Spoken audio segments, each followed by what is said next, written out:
there are some, of course, who hope that the advent of summer and hotter weather will slow down the spread of the virus in the temperate countries in Europe and America. But no one knows whether this will happen. Right? This is a new virus. No one knows. Even in hot and humid Singapore, the virus continues to spread. So maybe it does at a slower rate, but I don't think it will go away with the summer. So if that's not going to happen, and if you look at the infection curve in Europe and America now, it's not reached its peak.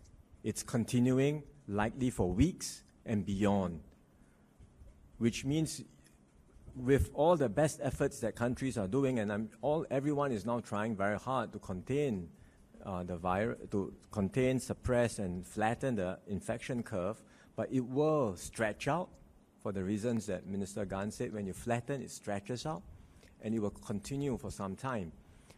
What it means for us in Singapore is that if the virus continues to circulate outside of Singapore, number one, with all our measures, we will still expect visitors coming back, visitors coming here, 14 days, quarantine, or stay-home notice. We will still expect Singaporeans coming back from these countries. And so we must expect that the number of imported cases to continue going up.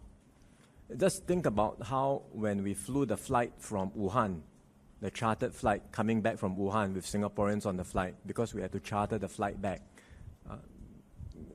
Quite a number of Singaporeans on those flights were infected. That was one city. Now we have many cities all over the world, in Europe, in America, where the virus is circulating and spreading quite quickly. And Singaporeans, residents who are there, coming back, you don't need a chartered flight now because there are still commercial flights, but there is a chance that many returnees will be infected. And that's why we do see this trend or this rise in numbers. These recent rise in numbers are people who came back 1 or 2 weeks ago. Right? And that's why even with these measures, we think the number of cases will continue to rise. And even beyond, maybe because as they keep coming back, or when they come, there may well be more and more imported cases. But because we have a 14-day self-isolation period, then we can ensure that when they return, they are isolated, they are treated, and they do not spread the virus to others in Singapore. That's our main aim.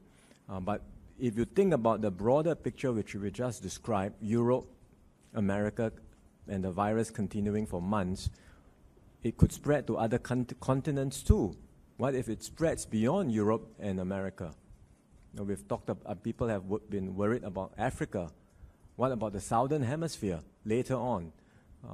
So if this continues, and if the epidemic continues to run its course from continent to continent, from country to country, there is a very strong likelihood that the pandemic, that's why medical experts have said this may continue for a while, and if it continues for a while till the end of the year, even beyond, then we have to be prepared for the long haul, and we have to be prepared to take measures that will keep Singapore safe for the long haul. Perhaps I should add that for Singaporeans that are overseas, we do want them to come back, even though there is a risk of infection. We do want them to come back, to return home as soon as possible. And for Singaporeans who are still here, I think the travel advisory is to encourage them to defer all travel, because we do see that the risk of infection when they travel overseas is there, and it will pose a risk to themselves, and when they return, it will pose a risk to the rest of the community. So we want to encourage them to stay home, and instead of traveling, if at all possible, to do that. And for Singaporeans who are already overseas, we will encourage them to come home, to return as soon as possible, if that is possible for them.